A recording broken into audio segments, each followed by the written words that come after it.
Hello friends, welcome to my channel. Friends, మా ఛానల్ని మీరు ఫస్ట్ టైం చూస్తున్నట్లయితే తప్పకుండా సబ్స్క్రైబ్ చేసుకోండి. పక్కనే ఉన్న బెల్ ఐకాన్ని క్లిక్ చేసి ఆల్ ఆప్షన్ని సెలెక్ట్ చేసుకోండి. ఫ్రెండ్స్, ఈ వీడియో చాలా ఇంట్రెస్టింగ్గా ఉండబోతుంది. తప్పకుండా చివరి వరకు చూడండి. ఇక స్టోరీలోకి వెళ్ళినట్లయితే చందు ఒంటరిగా కూర్చొని శ్రీవల్లి అన్న మాటల గురించే ఆలోచిస్తూ చాలా బాధపడుతూ ఉంటాడు. ఏంటి ఇలా జరిగిందేంటి? ఇప్పుడు శ్రీవల్లి డబ్బు లేదని నాతో చెప్తుంది. ఒకవేళ వాళ్ళ దగ్గర డబ్బు లేకపోతే నా పెళ్ళి జరగదు. ఇప్పుడు పెళ్ళి జరగకపోతే నాన్న ఆ భద్రావతి ముందు తలదించుకునే పరిస్థితి వస్తుంది. నా పెళ్ళి కాలేదని చాలా బాధపడతాడు. ఎలా ఇప్పుడు ఆ డబ్బు ఎలా ఇవ్వాలి? 10 లక్షల రూపాయలు ఎక్కడి నుంచి తేవాలి అని చెప్పి ఇక చందు ఆలోచిస్తూ ఉండగా ఇంతలోనే సాగర్ చందు దగ్గరికి వస్తాడు. ఏంటన్నయ్యా, పెళ్ళి ఫిక్స్ అయింది కదా, ఇక తొందరలోనే పెళ్ళి జరగబోతుంది. ఎంతో సంతోషంగా ఉండవలసిన నువ్వు ఇలా ఒంటరిగా దిగులు పడుతూ కూర్చున్నావేంటి? ఏం జరిగింది అనగానే అప్పుడు చందు తన మనసులో ఇప్పుడు ఈ విషయం సాగర్తో చెప్తే ఈ విషయం ఇంట్లో వాళ్ళకి తెలిసిపోతుంది. లేదు, ఎలాగో అలా నేనే ఆ డబ్బుని సర్దుబాటు చేస్తాను, మా పెళ్ళి జరిగేలా చూస్తాను అని చెప్పి చందు ఏమీ లేదురా, కాస్త ఏదో దిగులుగా ఉన్నంత మాత్రాన ఇలా కూర్చున్నాను అని చెప్పి ఇక చందు పదరా బయటికి వెళ్దాం అని చెప్పి ఇక చందు సాగర్ ఇద్దరు కూడా హాల్లోకి వస్తారు. ఇక రామరాజు కుటుంబం మొత్తం ఆరు బయట కూర్చొని సరదాగా సంతోషంగా గడుపుతూ ఉంటారు.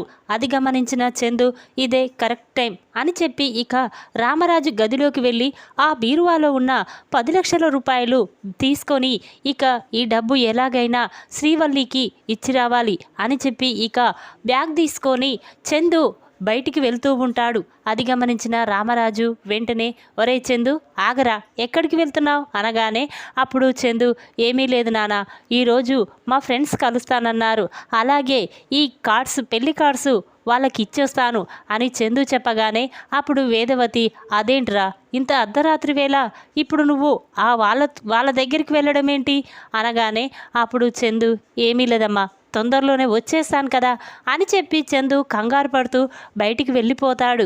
ఇక అది గమనించిన రామరాజు ఇదేంటి ఎన్నడూ లేనిది, వీడేదో కంగారు పడుతున్నట్టు అనిపిస్తుంది, తెలుసుకోవాలి, వీడేదో నా దగ్గర దాస్తున్నాడు అని చెప్పి ఇక రామరాజు కూడా బుజ్జమ్మ ఇప్పుడే బయటికి వెళ్ళొస్తాను అని చెప్పి ఇక రామరాజు కూడా చందునే ఫాలో చేస్తూ వెళ్తూ ఉంటాడు. ఇక చందు భాగ్యం ఇంటికి వెళ్తాడు.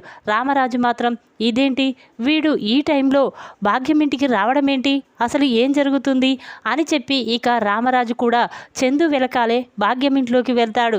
అప్పుడు చందు శ్రీవల్లి అని పిలుస్తూ ఉంటాడు. ఆ మాటలు విన్న భాగ్యం శ్రీవల్లి వెంటనే బయటికి వస్తారు. బావా డబ్బు తెచ్చావా? నువ్వు తెస్తావో తేవో అని కంగారు పడ్డాను, ఈ పెళ్ళి జరగదేమోనని భయపడ్డాను అని శ్రీవల్లి అనగానే అప్పుడు చందు లేదు శ్రీవల్లి, నీకు ఇచ్చిన మాటను నిలబెట్టుకోవడం కోసమే ఈ డబ్బు తెచ్చాను, ఇదిగో ఈ డబ్బు తీసుకో అని చందు అనగానే అప్పుడు శ్రీవల్లి చూడు బావా, ఇంత డబ్బు నువ్వు ఎక్కడ తెచ్చావు? ఇప్పుడు మావయ్యకి ఈ డబ్బు విషయం మాకిచ్చావని తెలిస్తే మావయ్య కూడా నిన్ను అసహించుకుంటాడు అని శ్రీవల్లి అనగానే అప్పుడు చందు లేదు శ్రీవల్లి, నేను నాన్న దగ్గర ఎలాగోలా మేనేజ్ చేస్తాను, కానీ ఈ డబ్బు తీసుకొని ఇక పెళ్లి పనులు కానివ్వండి అని చెప్పి ఇక చందు వెనుకకు తిరిగి వస్తూ ఉంటాడు. ఇంతలోనే రామరాజు చందు అని గట్టిగా పిలుస్తూ ఉంటాడు.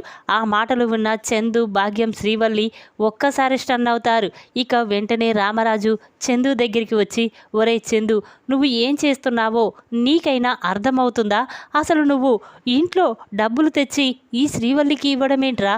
అందుకే నువ్వు ఇంటి నుండి ఆ బ్యాగ్ పట్టుకొస్తుంటేనే నాకేదో డౌట్గా వచ్చి నేను నిన్ను ఫాలో చేశాను, అసలు నువ్వేం చేస్తున్నావు చందు అని రామరాజు అనగానే అప్పుడు చందు అది కాదు నాన్న, నేను చెప్పేది విను అని చందు అంటూ ఉంటే అప్పుడు రామరాజు చూర్రా, ఇన్ని రోజులు ఈ తండ్రి చెప్పిన మాట వింటాడు, నా కొడుకు ఒక్కడే నా మాట వింటాడని నేను ఎంతో నమ్మకం పెట్టుకున్నాను, కానీ ఈరోజు నువ్వు ఆ నమ్మకాన్ని పోగొట్టుకున్నావురా.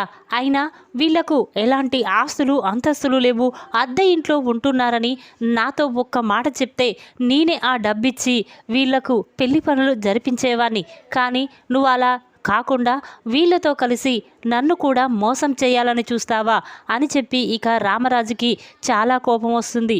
వెంటనే చందు చెంప పగలగొడతాడు. చూర్రా, నువ్వు వీళ్ళతో కలిసి నన్ను మోసం చేశావు, ఇక నీ మొహం నాకు చూయించకు అని చెప్పి ఆ డబ్బు తీసుకొని రామరాజు అక్కడి నుంచి ఇంటికి వెళ్తాడు. ఇక అది గమనించిన వేదవతి, ఏంటండి ఇంత రాత్రివేళ ఎక్కడికి వెళ్ళారు, అందులోటి పెద్దోడు కూడా ఇంకా ఇంటికి రాలేదేంటి అని వేదవతి అంటూ ఉంటే అప్పుడు రామరాజు చాలా బాధపడుతూ ఉంటాడు. అది గమనించిన వేదవతి, ఏంటండి ఏం జరిగింది చెప్పండి అనగానే అప్పుడు రామరాజు, ఇంకా ఏం జరగాలి, ఆ భాగ్యం చందు శ్రీవల్లి కలిసి మనల్ని మోసం చేశారు అని రామరాజు అంటాడు. ఆ మాటలు విన్న వేదవతి, సాగర్, ధీరజ్ ఇద్దరూ కూడా చాలా బాధపడుతూ ఉంటారు. అప్పుడు సాగర్, ఏంటి నాన్న అన్నయ్య మోసం చేయడం ఏంటి, ఏం జరిగింది చెప్పు నాన్న అనగానే అప్పుడు రామరాజు, చూర్రా, ఆ భాగ్యం వాళ్ళకి ఎలాంటి ఆస్తులు లేవు, కానీ ఇప్పుడు పెళ్లి జరిపించడానికి డబ్బు లేదని చెప్పడంతో ఆ చందుగాడు నా గదిలో ఉన్న ఆ 10 లక్షల రూపాయలను తీసుకువెళ్ళి ఆ శ్రీవల్లికి ఇస్తూ ఉండగా నేను నా కళ్ళారా చూశాన్రా అని రామరాజు చెప్తాడు. ఆ మాటలు విన్న అందరూ కూడా ఒక్కసారి స్టన్ అవుతారు. ఇక వెంటనే సాగర్ మాత్రం, నాన్న ఇప్పుడు అన్నయ్య ఎక్కడ ఉన్నాడు అనగానే అప్పుడు రామరాజు, చూర్రా, చందుగాడిని నేను ఇంటికి రావద్దని చెప్పాను, ఇప్పుడు వాడు ఎక్కడ ఉన్నాడో నాకు తెలియదు అని చెప్పి రామరాజు అనగానే ఇక సాగర్, ధీరజ్ చాలా కంగారు పడుతూ, పదన్నయ్య వెంటనే మనం చందు అన్నయ్యని ఇంటికి తీసుకువద్దాం, ఎక్కడున్నా వెతుకుదాం అని చెప్పి ఇద్దరూ కూడా ఇక చందు కోసం వెతుకుతూ ఉంటారు. చందు ఎక్కడా కనిపించకపోవడంతో ధీరజ్, ఎలా అన్నయ్య, ఇప్పుడు చందు అన్నయ్య ఎక్కడ ఉన్నాడు, ఎలా తెలుసుకోవాలి అని ధీరజ్ అనగానే అప్పుడు సాగర్, చూర్రా, అన్నయ్య ఎక్కడికి వెళ్ళాడు, ఇప్పుడు అన్నయ్య ఆ రైస్ మిల్లులోనే ఉండి ఉంటాడు, పద అక్కడికి వెళ్ళి వెతుకుదాం అని సాగర్ చెప్పగానే ఇక ధీరజ్, సరే అన్నయ్య పద అని ఇద్దరూ కూడా రైస్ మిల్లుకి వెళ్తారు. ఇక వాళ్ళు వెళ్ళేసరికి చందు ఒక చోట కూర్చొని చాలా బాధపడుతూ కన్నీళ్లు పెట్టుకుంటూ ఉంటాడు. ఇక అది గమనించిన సాగర్, ఏంటన్నయ్య నువ్వు ఒంటరిగా ఇక్కడ కూర్చొని బాధపడడం ఏంటి అని సాగర్ అనగానే అప్పుడు ధీరజ్, ఏం చేయనురా, నాన్నని మోసం చేసినందుకు నాకు తగిన శాస్త్రే జరిగింది, అసలు ఆ విషయం నాన్నతో చెప్పుంటే ఏదో ఒకటి నాన్న చేసేవాడు, కానీ నాన్నకు తెలియకుండా నేను ఈ పెళ్లి జరగాలని చూశాను, నా పెళ్లి ఎక్కడ ఆగిపోతుందో నాన్న ఎందుకు బాధపడతాడో అని నేను అనుకున్నాను, కానీ ఇలా జరుగుతుందని అస్సలు ఊహించలేకపోయాన్రా అని చందు అనగానే అప్పుడు ధీరజ్, పదన్నయ్య ఇంటికి వెళ్దాం అని ధీరజ్ అంటాడు.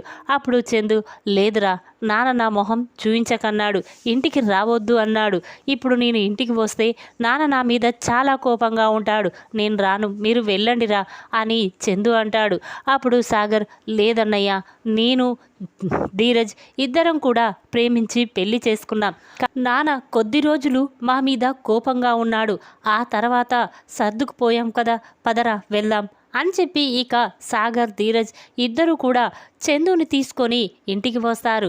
ఇక రామరాజు మాత్రం చందుని చూసి, ఒరే చందు, అక్కడే ఆగరా, ఇంట్లోకి వచ్చావంటే నేను ఏం చేస్తానో నాకే తెలియదు, అయినా నీ మొహం నాకు చూయించకని చెప్పాను కదరా, మళ్ళీ నా ఇంటికి ఎలా వచ్చావు, ముందు ఇక్కడి నుంచి బయటికి వెళ్ళు అని చెప్పి ఇక రామరాజు చందు మెడ పట్టుకొని బయటికి గెంటేస్తూ ఉంటాడు. అది చూసిన సాగర్, ధీరజ్ చాలా బాధపడుతూ ఉంటారు.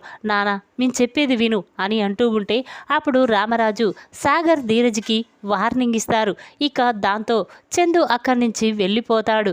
ఇక శ్రీవల్లి మాత్రం భాగ్యంతో, అమ్మ ఇదంతా నీ వల్లే, ఆ రోజే మనకు ఎలాంటి ఆస్తులు అంతస్తులు లేవని మామయ్యతో చెప్దామని నేను చెప్పాను, కానీ నువ్వు నా మాట పట్టించుకోకుండా వాళ్ళని మోసం చేసి ఈ పెళ్ళి జరిపించాలని చూసావు, కానీ ఇప్పుడు ఏం జరిగింది, నీ వల్లే ఈ పెళ్ళి ఆగిపోయింది, అంతేకాకుండా బావ వాళ్ళ నాన్న ముందు ఒక దొంగలా మిగిలిపోయాడు, ఇదంతా నీ వల్లే కదా అని చెప్పి ఇక శ్రీవల్లి భాగ్యంను తిడుతూ ఉంటే అప్పుడు భాగ్యం, అది కాదు అమ్మి, ఈ పెళ్ళి జరిగిపోతుంది, నువ్వు ఒక పెద్దింటి కోడలు అవుతావని ఆశపడ్డాను, కానీ మనం వేసిన ప్లాన్ ఇలా రివర్స్ అవుతుందని అస్సలు ఊహించలేకపోయాను అని భాగ్యం అనుకుంటూ ఉంటుంది.